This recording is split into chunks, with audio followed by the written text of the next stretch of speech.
కాబట్టి రేవంత్ రెడ్డి ఇక్కడ సమస్యనే కాదు.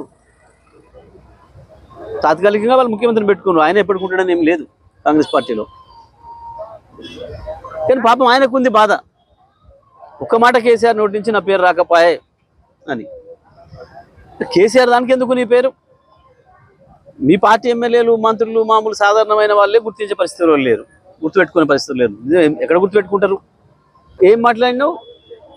ఎందుకు విలనైంది కాంగ్రెస్? తెలంగాణ ఇచ్చినందుకు అన్నావు కదా, తెలంగాణ బిడ్డల్ని చంపినందుకు విలనైంది.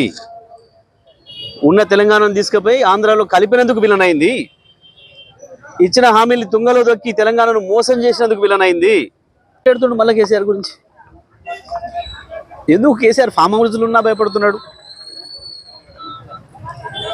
నీ 10 ఏళ్ళు నువ్వే రాసి పెట్టుకుంటే అయిపోయాయి. నువ్వు కేసీఆర్ గురించి ఎందుకు మాట్లాడాలి, కేటీఆర్ గురించి ఎందుకు మాట్లాడాలి, ఇంకోరి గురించి ఎందుకు మాట్లాడాలి? రాసే పెట్టుకుంటే 10 ఏళ్ళు నీదే అని రాసి పెట్టుకున్నాడు. మళ్ళీ ఎందుకు మాట్లాడుతున్నావు, మళ్ళీ ఎందుకు భయపడుతున్నావు? గట్లనే అర్థమవుతుంది. 10 ఏళ్ళు కాదు, ఇవాళ రేపు ఉంటుందో పీకుతుందో ఆ పదవి.